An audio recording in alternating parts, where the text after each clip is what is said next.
What's up, guys? How y'all doing? Here's my deck profile. Gren Maju. Let's do this. So, first things first. This card is simple. It does not let people play Yu-Gi-Oh! Simply put, what it does is I can't summon it if I control any other monsters. And what happens is, as long as it's on the field, unless either me or my opponent control any of the extra deck cards with the exception of pendulums, neither of us can activate effects. And if we control anything along those lines, then we can only activate one effect per turn. Alright, next up we got main boy, Gren Maju. Maju.Izzy. Correctamundo. This guy can get pretty big knowing what my deck can do. Otherwise, he's a good defense. He gains 400 attack and defense, to my knowledge. Am I right there? Yes. All right. For every one of my banished cards. People have messed this up before. Only my banished cards, whether face up or face down. Not my opponents. Then we got Eater of Millions. I run 3. Eater of Millions gains 100 attack and defense for every face down banished card throughout the field. Must be special summoned. Cannot be normal summoned or set. And how it's special summoned is minimum of 5 cards banished face down from either your hand, field, or extra deck. Most people prefer the extra deck. I am the same. 2 Necrophist. Obvious reasons. This is the card I usually hit with Goldsark. And then when it's banished, both me and my opponent banish the top 5 cards of our deck. But if on the off chance it's normal summoned, like when I get it back from Goldsark, all players on the field return all cards to their decks, and for everyone returned to the main deck, it gains 100 attack points. I run 2 Banisher of the Radiance. This is basically your on-field Macrocosmo. If you don't have Macrocosmo, it's your monster version. That's really all there is to it. 2 Pankratops. Am I saying that right? Pankratops. All right. 2 Pankratops. It's a great monster to have in hand. You can special summon it if your opponent controls more monsters than you do. And then quick effect, you contribute a Dino Wrestler monster, including itself, to target a card on the field and destroy it. It's also a 26 attack beater, so good wall there. I run 2 Battle Fader, simple for stall. Also, it's a level 1, so I can go into my level 1 my Link Karibo easily with this after it's already on the field. Now for the fun part. I run 3 Fairy Tale Luna. The reason why I run Fairy Tale Luna is because I use her ability to, 1, add herself from my deck to my hand, and 2, to pick a monster in my opponent's field as well as herself, and both return to set owner's hand unless they have another copy in the deck and they want to send it to the grave. Now, I'm going to put Luna back here because she works well with the Kaiju engine that I have. So for the Kaijus, I run 1 Thunder King, 1 Doragon, 1 Humongous, and 3 Gamba Seal. Usually what I do is I Kaiju my opponent's monster, then normal summon Luna, use her effect to add another one of herself, then target the Kaiju. That way, if they don't have a copy in the deck that they're willing to mill, I add both that and this to my hand, and then if I have anything else on field, I can just either OTK or hit damage. And on the off chance that I don't have a Kaiju on my hand at all, or on the field to use Luna, this is where we go into the spells. I run 2 Kaiju Slumber. Yes, it's now at 2. It's at 3, but I'm gonna run 2. What this does is destroys as many monsters on the field as possible. Then special summon to your field and your opponent's field 1 Kaiju each on each side of the field in attack mode, and set Kaiju must attack if able. When this card's in your grave, except for the turn you activated it, you can banish it, That way you can add a kaiju from your deck to your hand. What would be a Gren Majus deck without banishing cards, right? I play 3 Pot of Desires. Simple. Lets me banish 10 cards, draw 2. 10 is the cost. So if people ash it, that's fine. There are moments where I don't need to draw the 2. All that matters to me is banishing the cards.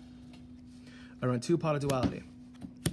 Excavate the top 3 cards in my deck, pick 1, add it to my hand. The others are shuffled into the deck. It's simple. Stated earlier, I run the 1 Gold Sark. It's at 1 now, as of current. And what it does is you take a card from your deck and you banish it. You get it back at your second standby phase. I run 1 Scapegoat because, you know, wall, want a defense. And you can also use the tokens to link away and, you know, get another board out. 1 Dimensional Fissure to, you know, banish monsters on the field that are sent to the graveyard, or from the hand, or from the deck even.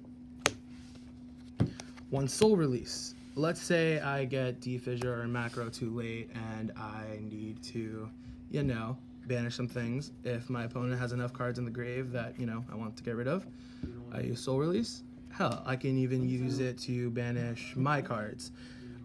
For example, if I have a Necroface in the grave, I can banish Necroface and then use her effect and then keep on going. Does it have to be 5 cards? No, it's up to 5 cards. Okay. So let's say there's only 2 cards in both players' graveyard altogether. I can only banish 2 cards. I play 1 Day at Peace. Both players draw a card until the end of the next turn. Neither player takes any battle or effect damage. It's awesome. I love it. It's another way of stalling, and it keeps me safe. It's like I'm making a treaty with my opponent by force. And last of the spells, I wrote 2 Call by the Grave. You want your effects to go off, especially Luna. So if I have a Luna in my grave, for example, and I want to use Luna's effect, they ash it. I run a Call by the Grave, banish that, make my moves happen. They're banished forever, but their effects are negated. Every other copy of set card that you banish with this, its effects are negated until the end of the next turn. Then for traps, the card that annoys people the most, I run 1 Macrocosmos. Basically, I use it for the second effect. I don't really use it for the first effect. Any card sent to the graveyard is banished instead, simply put. If I can't get any monsters on board and I still need to do damage, I run 3 Digi Dynamite. Now, for every card that my opponent has banished face down or face up, they take 300 points of damage. A lot of people do, man. A lot of people do. For defense, I run 2 Quaking. And this is a mismatch and it irritates me, but we're going to forget about that. And I also run 2 Drowning. If I don't have anything on board, Drowning... if I don't have any monsters on board, Drowning lets me shuffle all of my opponent's attack position monsters back into the deck. As for Quaking, if they attack, all monsters in attack mode on their side of the field switch to face down defense. And the best part, monsters change down to defense by this effect cannot change battle positions. That took me more than a second to remember. And lastly, for the main deck, I run 2 Waking the Dragons. Here's why. On multiple scenarios, because of this deck, your opponent is gonna be running Twin Twisters. On the off chance that they decide to destroy this, if it's either sent to the graveyard or banished while set, I could special summon something from my deck or extra deck. And to my knowledge, yeah, I'm reading this correctly, it's not a once per turn. So if they destroy both of them, I'm bringing out 2 monsters. 9 times out of 10, I'm probably bringing out a Link 4 and a Gren Maju on the off chance. That's it for the main deck. Time for the extra deck. So, a small little thing with the XCs, I run 1 Abyss Dweller, 1 Tornado Dragon, and 1 Utopia. Something I should have said before I got into the extra deck, most of the extra deck I have here is just for fodder for Eater of Millions, because I don't really want to banish my hand or my anything on my field face down. So that's what the extra deck's for sometimes. But then there are times where I go into the extra deck, you know, because I can, and it helps out a lot. Preferably, I would want to run Lightning to go over this. I just haven't gotten a copy yet. But that would make the 15th card. All right, that's it for the XEs. Now for the links. For the link 1s, I run 1 link spider and 1 link Karibo. The scapegoat tokens are level 1, so I can use them for link Karibo. I also run battle fader, which is another level 1. As for link spider, the tokens are normal monsters, so I can use those to get into them easy. As for the link 2s, 1 pentastag. What this card does is any monster that's pointing to it can do piercing damage. So if I had this over here and I had a Gren Majus on the board, let's say I have 10 cards banished, Gren Majus at 4K. I'm doing piercing damage with that. I run Proxy Dragon, you know, just to help things out. Underclock Taker. The 2 Nightmares That Matter. I don't care what people say about Unicorn. These are the 2 that everyone goes for the most. As for the link 3s, I run 1 Summon Sorceress, and I run 1 Top Logic Trispania. I don't really go into this as much. I've gone into this a few times before. This is one of the cards that, in my opinion, is mainly for fodder, but I recognize how good of a card she really is. And for the link 4s, I run 1 Boral Load and 1 Boral Sword. It's pretty obvious what they do. This cannot be targeted by my opponent's card effects, while this cannot be destroyed by battle. This is terrifying. A lot more terrifying than this, in my opinion. And what they both do is, Boral Load makes it so that you pick a monster on your opponent's field. Or is it on the field in general? I think, yeah, it's on the field in general. On the field in general, and it loses 500 attack and defense. Boral Sword, you can pick a monster on the field and switch its battle position to defense mode. Both effects cannot be, nothing can be activated in response to these effects. If this ends up, you know, switching a monster to defense mode, it can attack twice. It also acts as a Ryoku, as a self-Ryoku in a sense, if you think about it. Because you can pick a monster, cut that monster's original attack points in half, or is it attack points in general? No, current attack points in half, and this gains the attack points that the other monster lost. When Boral Load attacks, it can take control of the opponent's monster and position it to any of its link markers. So then you'd be able to attack with the opponent's monster. And yeah, that's about it. And how'd you do today?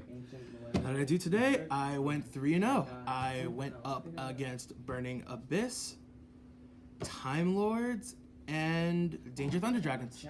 So yeah. Good job. All right, man. Thank well, you. Congratulations again.